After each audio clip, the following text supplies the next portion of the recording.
Hello guys, welcome back to the channel. Previous video में हमने किया था about parallel plate capacitor. Parallel plate capacitor क्या होते हैं, क्यों यूज़ करते हैं, what is a capacitor, capacitor is a device use to store charges वगैरह वगैरह वगैरह। तो पिछली क्लास में हम लोगों ने पढ़ लिया था कि parallel plate capacitor with air between its plates, इसका कैपेसिटेंस कितना होता है। तो ये होता है A epsilon not by D, ठीक है, एयर। अब सेकेंड पार्ट कराने से पहले मैं तुमको एक चीज़ बता देता हूँ जो थोड़ी इम्पॉर्टेंट है, जिसका नाम है डाई इलेक्ट्रिक। तुम बोलोगे तो बता दिया भाई साहब, फिर क्यों बता रहे हो। ये डाइलेक्ट्रिक कांस्टेंट है, ठीक है। डाइलेक्ट्रिक कांस्टेंट को हम रिप्रेजेंट करते हैं के से, ठीक है। और इसका फॉर्मूला होता है ई नॉट बाय ई इन। अब ये ई इन क्या होती है, व्हाट इज़ दिस ई इन। अगर तुमको याद हो, जहाँ तुम्हें मैंने डायरेक्ट्रिक पढ़ाया था, मैं तुम्हें वहीं लेके जाता हूँ और अपनी मेमोरी चेक करो कि ये ई इन क्या थी। देखो, दिखा, ये ई नॉट था और ये ई इन था। E naught was the external electric field थी ई नॉट, और जो ई इन है वो क्या है, वो है इंटरनल इलेक्ट्रिक फील्ड। ई इन है internal electric field, oh shit sorry गलती हो गई। ई इन जो है वो हमारे पास है इंटरनल इलेक्ट्रिक फील्ड, तो ई इन को बोल सकता हूँ मैं, ये है इंटरनल इलेक्ट्रिक फील्ड, और ये तो एक्सटर्नल इलेक्ट्रिक फील्ड है ही। तो इंटरनल और एक्सटर्नल इलेक्ट्रिक फील्ड का जो रेशियो होगा वो हमको देगा डाइलेक्ट्रिक कांस्टेंट की वैल्यू, ठीक है। तो डाइलेक्ट्रिक कांस्टेंट हम ऐसे लिख सकते हैं, इसकी definition, it is the ratio, it is defined as the ratio of external electric field to the internal electric field when a dielectric is placed between the plates of capacitor। जब capacitor की plates के बीच में मैं director रख देता हूँ, तो जो रेशो आता है ई नॉट बाई ई इन का, उसको डाइलेक्ट्रिक कांस्टेंट बोलते हैं। Since it is a constant और ये रेशो है, तो के पास होगी नो यूनिट। ये तो तुमको बताने की ज़रूरत नहीं है मुझे। और डाइलेक्ट्रिक कांस्टेंट डिपेंड्स करता है कि कौन सा मीडियम है, तो मतलब के डिपेंड्स ऑन द मीडियम, मतलब हर एक के लिए अलग अलग होगा, हर एक मीडियम के लिए के की वैल्यू अलग अलग होगी। जैसे तुम लोगों ने क्लास 10 में पढ़ा होगा refractive index. Refractive index air के लिए 1 होता है, ग्लास के लिए 1.5, वाटर के लिए 1.25, एक्सेट्रा एक्सेट्रा एक्सेट्रा के पढ़ा होगा। तो वैसे ही मतलब डिफरेंट डिफरेंट मीडियम्स के लिए डिफरेंट डिफरेंट डाइलेक्ट्रिक कांस्टेंट होते हैं। और एक चीज़ याद रखना, के फॉर एयर वो होता है 1, डाइलेक्ट्रिक कांस्टेंट फॉर एयर होता है 1। ये तुमको ध्यान में रखनी है बात, ठीक है। चलो, इसको मद्देनज़र रखते हुए, शुद्ध हिंदी का प्रयोग कर रहे हैं हम, इसको मद्देनज़र रखते हुए हम आगे बढ़ते हैं और आगे के प्रॉब्लम्स को सॉल्व करते हैं। तो हम लोगों ने पहला जो डेरिवेशन किया था वो किया था parallel plate capacitor with air between its plates. आज हम करेंगे सेकंड पार्ट इसका, जो कि तुम्हारे लिए इम्पॉर्टेंट बन जाता है। मैं इसको इम्पॉर्टेंट क्यों बोल रहा हूँ, मैं तुम्हें जो चीज़ अभी तक इम्पॉर्टेंट बोली है वो सब चीज़ें तुम्हारी लिंक हो रही हैं कहीं ना कहीं पीछे से। तो जब मैं कोई चीज़ important, most important, very important, ultra pro max important बोलता हूँ, तो तुम्हें ध्यान देना है उस चीज़ों पे, ठीक है। तो अब हम लिखेंगे, क्या हेडिंग थी, मैं हेडिंग ही भूल गया बातों में। Parallel plate capacitor with air between its plates, तो हम लिखेंगे पैरेलल प्लेट कैपेसिटर, मैं शॉर्ट में लिख देता हूँ, parallel plate capacitor with a dielectric medium, या फिर इसको हो सकते हैं dielectric slab, partly filling the space between the plates. इतनी लंबी मैंने तुम्हें लंबा चौड़ा वो लिखवा दिया भाई।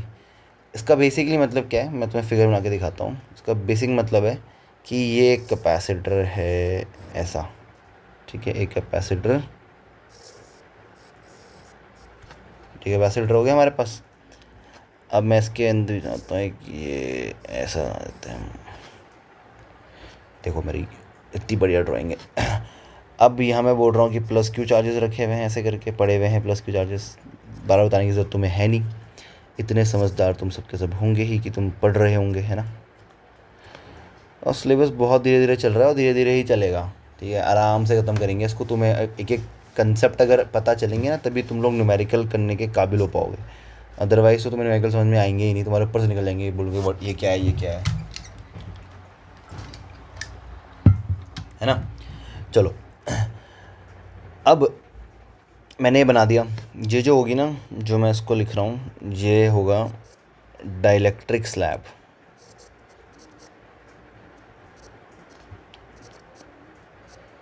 मतलब मैं एक डाइलेक्ट्रिक स्लैब उठा रहा हूँ, वो इसके जो स्पेस है ना बिटवीन द प्लेट्स, जो स्पेस बिटवीन द प्लेट्स होता है, इसको मैंने गलत जगह बना दिया शायद से ना, डाइलेक्ट्रिक स्लैब को बाद में लिख लूँगा। इस प्लेट के बीच का डिस्टेंस कितना होता है, डी होता है।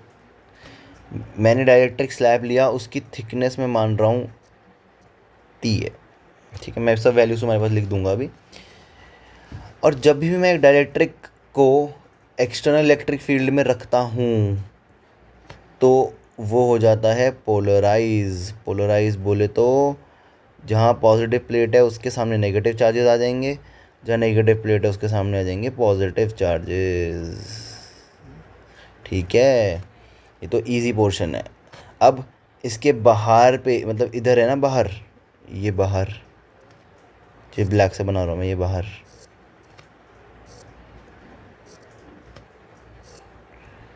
इतनी बढ़िया ड्राइंग बना रहा हूँ तुम्हारे लिए।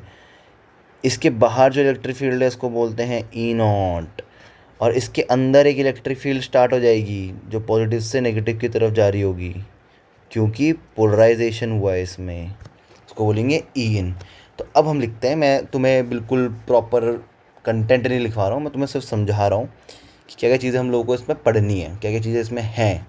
तो हम ऐसे लिखेंगे, लेट अस कंसीडर वगैरह तुम खुद लिख सकते हो, तो तुम समझदार अब हो गए हो, 12th में आ गए हो, तो लैंग्वेज खुद लिख लेना।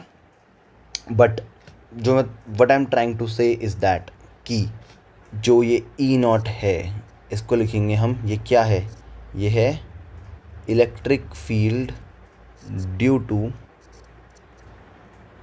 Parallel plate capacitor. भाई पैरेलल प्लेट कैपेसिटर की वजह से जो इलेक्ट्रिक फील्ड है वो ये रही, जो ई इन है वो क्या है, वो है electric field due to polarisation, polarisation of dielectric, dielectric के पोलराइजेशन की वजह से इलेक्ट्रिक फील्ड है ई इन। और दोनों की डायरेक्शन दूसरे से क्या है, उल्टी है। डी क्या है, distance between the plates, between the plates, ठीक है। और टी क्या है, थिकनेस, किसकी थिकनेस, ऑफ डाइलेक्ट्रिक स्लैब, ठीक है। डायरेक्ट ये तुम्हें वैल्यूज़ गिवन है, बाकी ए यू तो एरिया वरिया होता तुम लोगों को पता है पहले से। अब मैंने तुम्हें क्या बोला है, इलेक्ट्रिक फील्ड कैसी भी हो, ई नॉट हो चाहे ई इन हो, से मेरे को लेना देना नहीं है फ़िलहाल। हमारा मेन फोकस होता है कैपेसिटेंस पे निकालने के लिए, ठीक है। तो मैं ऐसे लिखूँगा, और कैपेसिटेंस का फॉर्म तुम लोगों को पता है, ऐसे लिखते हैं हम, इन ऑर्डर, डेरिवेशन तुम अपनी तरफ से घुमा लो, क्या फ़र्क पड़ रहा है, in order to find the capacitance that is Q is equals to C V, C is equals to Q by V, ये निकालना है हम लोगों को। इसको निकालने के लिए we first have to find potential, potential भाई हमें पोटेंशियल निकालना पड़ेगा ना, कैपेसिटेंस निकालने के लिए तुमको पोटेंशियल निकालना पड़ेगा। इसको तुम इक्वेशन नंबर 1 डाल दो, बहुत ईजी।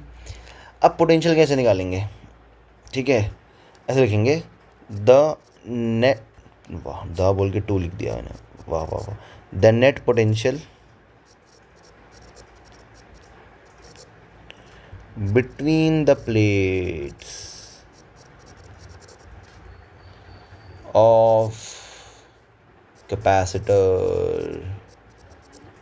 will be, कितना होगा, वो होगा capital V is equals to V naught outside का potential plus V in inside का पोटेंशियल। अब मेरा इसका बोलने से मेरा तात्पर्य क्या है, मतलब मेरा मीनिंग क्या है इसका बोलने से, कि भाई इलेक्ट पोटेंशियल का मतलब क्या है। पोटेंशियल का अगर मैं फॉर्मूला करूँ तो मैं बोलता हूँ E इंटू आर, आर बोले तो distance between the plates, distance मतलब इलेक्ट्रिक फील्ड कितना डिस्टेंस ट्रैवल कर रही है, अगर उन दोनों को मैं गुना करता हूँ, मल्टीप्लाई करता हूँ, तो मुझे मिलेगा इलेक्ट्रिक पोटेंशियल। तो भाई यहाँ देखो ई इन ये वाली इलेक्ट्रिक फील्ड, ये इलेक्ट्रिक फील्ड कितना डिस्टेंस ट्रैवल कर रही है, ये इलेक्ट्रिक डिस्टेंस ट्रैवल कर रही है, ये गॉट इट। तो अगर मेरे को, तो इसके अंदर क्योंकि इलेक्ट्रिक फील्ड है तो इसके अंदर क्या होगा, एक पोटेंशियल होगा। तो वी इन वाले का आंसर कितना आ जाएगा, मैं इसको थोड़ा चेंज कर देता हूँ ताकि तुम कंफ्यूज ना हो जाओ, वी इन और इस कर लेते हैं वो। तो वी इन का कितना होगा पोटेंशियल, वो होगा ई इन मल्टीप्लाई बाय कितना डिस्टेंस ट्रैवल कर रहा है इलेक्ट्रिक फील्ड इनसाइड वाला, टी डिस्टेंस ट्रैवल कर रहा है, प्लस ये एक वैल्यू हो गई तुम्हारे पास। अब वी नॉट पे आ जाते हैं। वी नॉट मतलब क्या है, अब इसको डाल देता हूँ मैं थोड़ा।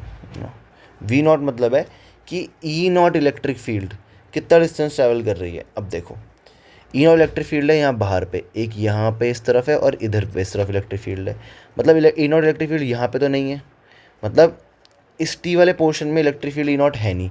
तो ई नॉट किस किस तरफ होगी, सिर्फ ये होगी इसमें और इसमें, मतलब इस रीजन में और इस रीजन में। वो बचा कितना, टी को हटा दो डी में से, तो डी माइनस टी में कौन सी इलेक्ट्रिक फील्ड है, ई नॉट इलेक्ट्रिक फील्ड है।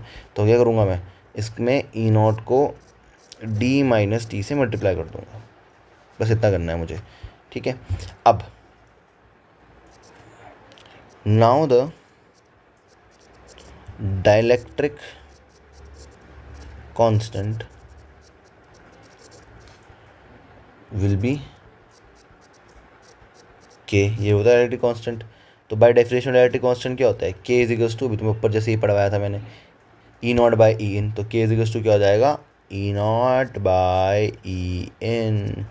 ई नॉट और ई इन को हम लोग क्या कर देंगे, डिवाइड कर देंगे, और डिवाइड करने से क्या होगा, हम यहाँ से वैल्यू निकाल लेंगे किसकी, ई इन की। ई इन की वैल्यू निकालो, वो कितनी होगी, ई नॉट बाई के। मैं ई इन की वैल्यू क्यों निकाल रहा हूँ, क्योंकि मुझे ना ई इन की वैल्यू पता ही नहीं है कितनी है। मुझे ई नॉट की वैल्यू तो पता है ना कितनी है, मैंने पहले क्वेश्चंस में करते हुए आया हूँ, सिग्मा बाय एप्सिलॉन नॉट, जिसका मीनिंग होता है Q by A epsilon naught. ये तो मुझे पता है, ये वैल्यू मुझे पता है, ये वैल्यू मुझे नहीं पता है। तो जो मुझे वैल्यू नहीं पता है उसको मैं क्यों पंगे लूँ, उसको मैं चेंज कर देता हूँ ना। तो मैं जो ई इन है इसको उठा के यहाँ से यहाँ डाल दूँगा, ठीक है। अपनी कॉपी में और अपनी शीट में ऐसा मत बना देना, मैं तुम्हें समझाने के लिए बता रहा हूँ, ठीक है। ऐसे कर दूंगा मैं इसको, तो मैं लिखूँगा v इज इक्वल्स टू, ई इन की पुट करूँगा मैं, ई नॉट बाई के, एप्सिलॉन नॉट नहीं है ये, ई नॉट है, into T plus E not D minus T. अब तुम लोग तो बहुत ज्ञाता हो मैथ्स के, तो तुमको पता होना चाहिए, ई नॉट को कॉमन ले लेंगे, बचेगा टी अपॉन के प्लस डी माइनस टी, ये तुम्हारा फॉर्मूला। और अगर मैं ई नॉट की वैल्यू पुट कर दूं, जो कि क्या होती है लिखी है अभी, क्यू बाई एप्सिलॉन नॉट, तो कितना होगा, ई नॉट, सॉरी ई नॉट तो पुट करना है ना, देखो दिमाग ही नहीं चल रहा है, Q by A epsilon not T upon के प्लस डी माइनस टी, ये वैल्यू आ चुकी है। अब पुटिंग दिस वैल्यू, कहाँ पुट करना है इसको, मुझे वी चाहिए था क्या, मुझे वी चाहिए था क्या, मुझे क्या चाहिए, मुझे तो कैपेसिटेंस निकालना है ना भाई साहब। तो मैं इक्वेशन नंबर 1, ये रही जो मेरी प्यारी सी इक्वेशन, इसमें पुट कर दूंगा, उठा के कर दो पुट, तो क्या जाएगा, C is equals to Q upon V, V कितना है, Q by A epsilon naught, ये रहा, इस क्यू से ये क्यू कैंसिल, काट डालो इसको। सी इज इक्वल्स टू ये आ जाएगा ए एप्सिलॉन नॉट बाय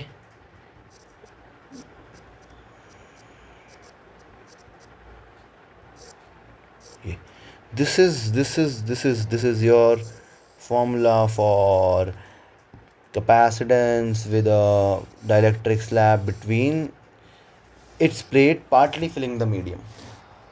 देखो, लग तुम्हें बहुत बेकार सा फॉर्मूला रहा होगा ना कि यार ये क्या ही है भयंकर, मतलब क्यों है ये साला, ये फॉर्मूला है क्यों। ये ना इतना इम्पोर्टेंट फॉर्मूला है ना कि इससे ना तुम सारे फॉर्मूले बना सकते हो। जैसे अगर मैं तुमको बोलूँ ये तुम्हारा एक जनरल फार्मूला हो गया, ठीक है, इसको मैं जनरल फार्मूला बोल लेता हूँ। जनरल फार्मूला क्या होता है, जिससे मैं बाकी के नॉर्मल फार्मूले बना सकूँ, ये होता है जनरल फार्मूला। तो अगर मैं बोलूँ कि जनरल फार्मूला है तो मैं ऐसे लिखूँगा, देखो मैं नोट लिख लेता हूँ यहाँ पे तुमको समझाने के लिए। नोट का पहला पॉइंट, फॉर एयर के लिए डाइलेक्ट्रिक कांस्टेंट की वैल्यू क्या होती है बच्चों, 1 होती है। ऊपर अभी भी तुमको समझाया था, एयर के लिए डाइलेक्ट्रिक कांस्टेंट की वैल्यू 1 होती है, ठीक है। तो एयर कैपेसिटर, जैसे ही मैं रखूँगा डाइलेक्ट्रिक कांस्टेंट की वैल्यू 1, के इक्वल टू 1, तो मेरा बन जाएगा एयर कैपेसिटर बनना चाहिए ना। और एयर कैपेसिटर की कैपेसिटेंस मुझे पता है, मैंने अभी निकाली ऊपर, मतलब इससे पहले वाली वीडियो में मैंने तुम्हें ये करवाया था। देखो सी एयर लिखवाया ना यहाँ पे, मतलब एयर कैपेसिटर की वैल्यू कितनी है, A epsilon naught by D. ध्यान में रखना, इसको दिमाग में रखना। अब यहाँ चलते हैं उठा के। अब तुम्हें फॉर्मूला बनाया ना मैंने, इसमें के की वैल्यू को 1 पुट कर दो, क्या होगा देखो, C is equals to A epsilon naught divided by T upon K, मतलब 1 प्लस डी माइनस टी। देखो मैजिक, टी से टी कैंसिल आउट हो गया, आगे आंसर कितना, A epsilon naught by D. मतलब इस फॉर्मूले में अगर मैं के इक्वल टू 1 पुट करूँगा ना, मुझे एयर कैपेसिटेंस का फॉर्मूला मिल जाएगा, ठीक है। दूसरा, when dielectric medium is fully filling the space between the plates. मतलब अभी मैं तुम्हें क्या बोला कि जो ये डाइलेक्ट्रिक था ना, इसने आधी फिल की थी, इतनी स्पेस ने छोड़ दी थी। पर अगर मैं तुम्हें बोलूँ कि कोई ऐसा डाइलेक्ट्रिक है, लेट्स से कोई ऐसा डाइलेक्ट्रिक है, मैं फिगर तुम्हारे लिए बना दे रहा हूँ, कोई ऐसा डाइलेक्ट्रिक है, बहुत ही गंदा फिगर बन गया है तो सॉरी। अरे भैया क्या हो रहा है, नींद में हूँ क्या मैं। हाँ, कोई ऐसा डाइलेक्ट्रिक है, उसके बीच में ना जो पूरी की पूरी स्पेस है, ये पूरी की पूरी स्पेस किसी डाइलेक्ट्रिक कांस्टेंट के ने भर दी है, ठीक है। मुझे नहीं पता क्या है वो, कुछ भी हो सकता है, ठीक है। 2 प्लेट्स होगी, ये प्लस क्यू हो गया और ये माइनस क्यू हो गया, उसके बीच की स्पेस एक डाइलेक्ट्रिक कांस्टेंट के ने भर दी। तो इस केस में क्या हो रहा है, इस केस में हम बोल रहे हैं कि जो डिस्टेंस बिटवीन द प्लेट्स है ना, डिस्टेंस बिटवीन द प्लेट्स वो इक्वल टू हो रहा है किसके बराबर, थिकनेस ऑफ स्लैब। अब स्लैब हो चाहे मीडियम हो, कोई फ़र्क नहीं पड़ता उससे, मतलब जो डी इक्वल्स टू टी हो रहा है, ये निकाल दिया हमने यहाँ से। अब तुम इस फॉर्मूले में डी और टी को बराबर पुट कर दो, मतलब तुम टी की जगह डी पुट कर दो। टी की जगह डी पुट करने पे क्या आंसर आ जाएगा तुम्हारा, देखो आ जाएगा C is equals to A epsilon naught upon, या लिखेंगे डी अपॉन के, फिर plus D minus D, cancel out, ये आ गया K A epsilon naught by D. तो तुम्हारे पास ये वो वाला फॉर्मूला आ गया जिसमें एक डाइलेक्ट्रिक मीडियम रखते हैं हम लोग, और इससे तुम लोग अगेन एयर कैपेसिटर बना सकते हो, के की वैल्यू को 1 पुट करके। तुम इससे फिर से किस पे पहुंच जाओगे, एयर कैपेसिटर पे पहुंच जाओगे। तो मतलब ये इतना इम्पॉर्टेंट है ये कि इस फॉर्मूले से मैं 2-3 चीज़ें और डिराइव कर सकता हूँ, मतलब पुरानी हुई चीज़ें डिराइव कर सकता हूँ। तो ये ज़्यादा इंपॉर्टेंट हो जाता है ना, तो मैं इसलिए तुम्हें बोल रहा हूँ कि ये इंपॉर्टेंट है। इस पर क्वेश्चन डायरेक्टली ना आए, न्यूमेरिकल डायरेक्टली ना आए, उससे कोई मतलब नहीं बनता। पर मैं अब इस फॉर्मूले के बाद मैं तुमको लिखा सकता हूँ कि कैपेसिटेंस किस किस फैक्टर पर डिपेंड करता है। तो हम अब लिख लेते हैं factors affecting capacitance. I hope तुम लोगों को समझ में आ रहा होगा। अगर नहीं समझ में आ रहा है तो 2-3 बार देखो वीडियो यार, है ना। उसमें क्या है, तुमको कंसेप्ट क्लियर कराना मेरा काम है। कंसेप्ट क्लियर अगर तुम्हारे हो जाएंगे ना, अभी देखो तुम लोग अगर अच्छे से देख रहे हो वीडियो, तुमको खुद ही फैक्टर्स अफेक्टिंग मेरे को बताने की ज़रूरत नहीं है, तुमको दिख रहे होंगे फैक्टर्स अफेक्टिंग। फैक्टर्स कैसे इफेक्ट करते हैं, मैं तुम्हें रेजिस्टेंस पढ़ाऊँ, कैपेसिटेंस पढ़ाऊँ, कुछ भी पढ़ाऊँ, मैं तुम्हें कुछ भी पढ़ाऊँ फिजिक्स में 11th-12th में कुछ भी, पर याद रखना जब भी मैं फैक्टर्स अफेक्टिंग बोलता हूँ ना, तो वो उस फॉर्मूले में दिखना चाहिए, उस फॉर्मूले में वो फैक्टर्स होने चाहिए। जैसे ये फॉर्मूला है, इस फॉर्मूले में ए है, ए मतलब क्या है, एरिया ऑफ द प्लेट्स। तो area of the plate depend करेगा, बिल्कुल करेगा डिपेंड, बिल्कुल डिपेंड करेगा। एप्सिलॉन नॉट डिपेंड करेगा, हाँ डिपेंड करेगा कैपेसिटेंस उस पर। टी पे डिपेंड करेगा, थिकनेस ऑफ पे करेगा, के पे डिपेंड करेगा, करेगा, डी पे भी डिपेंड करेगा। अब देखो तो मैं कैसे लिखूँगा, पहला मैं लिखूँगा capacitance is directly proportional to the area of the plates. ऐसे तो बनते हैं फॉर्मूले भी, ठीक है। दूसरा, capacitance is inversely proportional to the distance between the plates, ठीक है। तीसरा, कैपेसिटेंस भाई मीडियम पे तो डिपेंड करेगी ना, दैट इज प्रोपोर्शनल टू के, मतलब इसको हम बोल सकते हैं मीडियम। मतलब क्या मीडियम है, अगर एयर होगा तो वैल्यू 1 होगी, कुछ और होगा, कोई गैस होगी तो वैल्यू कुछ और होगी। मतलब कैपेसिटेंस मीडियम पे भी डिपेंड करता है, ठीक है। फोर्थ, 3 ही है क्या, कोई और फैक्टर भी होगा क्या? किस पे डिपेंड नहीं करेगा, तो लिखेंगे कैपेसिटेंस। अच्छा, इसको तुम ना थोड़ा अच्छे तरीके से लिख लेना कि मतलब क्या है, इसको लिखना नेचर ऑफ द मीडियम, ठीक है, nature of the medium, simple. अब जो लास्ट लिखवा रहा हूँ मैं, इसको थोड़ा ध्यान रख लेना क्योंकि ये बच्चे ज़्यादा गलती कर देते हैं। ये होता है capacitance is independent of thickness of plates. Plate कितनी मोटी हैं उस पर डिपेंड नहीं करता, क्योंकि बच्चों प्लेट कितनी मोटी हो, चार्जेस तो प्लेट के सरफेस पे रहते हैं ना, चार्जेस कोई अंदर रहते हैं, अंदर थोड़ा रहते हैं चार्जेस, जो मोटाई पे डिपेंड करेगा, है ना, इसकी सरफेस पे रहते हैं। तो ये कुछ 4 फैक्टर हैं, तुम इसमें 5 फैक्टर लिख सकते हो कि एप्सिलॉन पे डिपेंड करता है, बट एप्सिलॉन पे डिपेंड करने का तुम्हें लिखने की जरूरत है नहीं, क्योंकि एप्सिलॉन एक कांस्टेंट वैल्यू है, वो चेंज तो होगी नहीं, एप्सिलॉन नॉट, ठीक है। तो ये तुम्हारे फैक्टर्स अफेक्टिंग हो गया कैपेसिटेंस। इसी के साथ साथ तुम्हारे दोनों पैरेलल प्लेट कैपेसिटर समाप्त, द फिनिश, द एंड। और इसके बाद तुम्हारे पास आता है energy stored in a capacitor,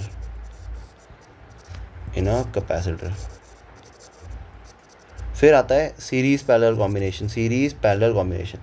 अब सीरीज पैरेलल कॉम्बिनेशन तुम लोग रेजिस्टेंस में पढ़ के आ चुके हो, आई थिंक तुमने छोटी क्लासेस में पढ़ा होगा कि रेजिस्टेंस को बोलते हैं R is equals to R1 plus R2 plus R3 blah blah blah. ये सीरीज कॉम्बिनेशन होता है, और पैरेलल कॉम्बिनेशन होता है ऐसे 1/R1 1/R2 1/R3 फिर ब्ला ब्ला ब्ला।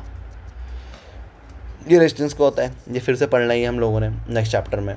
कैपेसिटेंस का इसके जस्ट उल्टा होता है, कैपेसिटेंस का सीरीज़ का कॉम्बिनेशन ये होता है और पैरेलल कॉम्बिनेशन ये होता है, ये तो मैं कल करवाऊँगा। और एनर्जी स्टोरेज इन कैपेसिटर तुम्हारे सिलेबस में है नहीं, मतलब उसका फॉर्मूला है ऐसे करके U=12CV², ये उसका फॉर्मूला बस दे रखा है, डेरिवेशन तुम्हारे सिलेबस से हट चुकी है। क्वेश्चंस इस पे आते हैं अच्छे अच्छे, that we will do separately in a separate playlist. तो तुम्हारा कल इलेक्ट्रोस्टैटिक, मतलब नेक्स्ट लेक्चर में तुम्हारा इलेक्ट्रोस्टैटिक ख़त्म हो जाएगा। इलेक्ट्रोस्टैटिक ख़त्म होने के साथ साथ हम लोग नेक्स्ट डे से क्या स्टार्ट कर देंगे, उसकी प्रैक्टिस भी, और इलेक्ट्रिक करंट भी, या फिर हम बोल सकते हैं current electricity.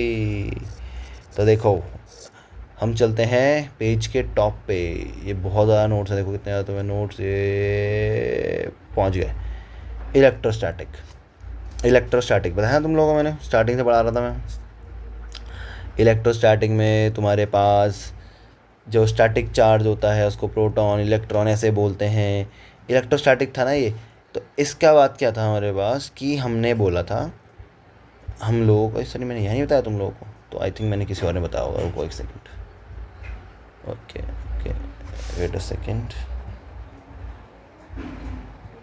Little wait. Class 12 syllabus, हाँ जी, जब सिलेबस का डिस्कशन हो रहा था, जब भाई साहब सिलेबस का डिस्कशन हो रहा था तो तब हम लोगों ने यहाँ पे ये समझा था, ठीक है, यहाँ पे हम लोगों ने ये समझा था ना। देखो देखो, एक तो ये, हाँ अब ठीक है। इलेक्ट्रिसिटी के दो पार्ट होते हैं, स्टैटिक इलेक्ट्रिसिटी और करंट इलेक्ट्रिसिटी, ये हमने पढ़ा था। स्टैटिक इलेक्ट्रिसिटी और current electricity. Static electricity rest पे होती है, इसमें चार्जेस होते हैं, ठीक है। चार्जेस के बारे में हम लोगों ने पढ़ा, इसके अंदर हमने इलेक्ट्रिक फील्ड पढ़ी, इलेक्ट्रिक पोटेंशियल पढ़ी, इसके अंदर हमने क्या क्या पढ़ा, इसके अंदर हमने चीज़ें पढ़ी, ऐसे करके बना देते हैं उसको ऐसे। चार्जेस के बारे में हमने पढ़ा, पहले इलेक्ट्रिक फील्ड पढ़ी, फिर हमने क्या पढ़ा, फ्लक्स पढ़ा, फिर हमने पढ़ा इलेक्ट्रिक पोटेंशियल, फिर हमने पढ़ा कैपेसिटेंस, ठीक है। ये सब चीज़ें हमने इसके अंदर पढ़ी। अब ये अध्याय समाप्त हो चुका है, ये वाला अध्याय फिनिश हो चुका है। अब हम जा रहे हैं किसकी तरफ, करंट की तरफ। जब ये जो प्यारा सा इलेक्ट्रॉन है, अभी तक तो ये रुका हुआ था, तो इसके पास थी इलेक्ट्रिक फील्ड, इस पर तो अंदर की तरफ आएगी ना, इलेक्ट्रिक फील्ड थी इसके पास एक ऐसे। अब जब ये इलेक्ट्रॉन मूव करेगा, इस तरीके से मूव करेगा, तो इसके पास क्या होगा, उस क्वांटिटी को बोलते हैं हम लोग करंट। तो हमने ये स्टार्ट करना है। अब नेक्स्ट टॉपिक से हमारे पास करंट इलेक्ट्रिसिटी स्टार्ट होगा, जिसका मतलब है मूविंग चार्जेस। बाकी ये AC DC तो बहुत बात की बात है, मैग्नेटिज्म के बाद में पढ़ते हैं हम लोग इसको, ठीक है। जैसे मैंने बताया था एक मोशन ऑफ चार्जेस होता है, बताया ना, स्टैटिक से करंट, करंट से मैग्नेटिज्म, और मैग्नेटिज्म से वापस जब हम करंट पे जाएंगे उसको हम बोलेंगे इलेक्ट्रोमैग्नेटिक इंडक्शन या फिर ऑल्टरनेटिंग करंट, हम तब पढ़ लेंगे, ठीक है। चलो विद दैट सेड अभी के लिए इतना ही, बाकी का पोर्शन होगा नेक्स्ट वीडियो में, ओके। तब तक के लिए keep studying, keep revising and bye bye.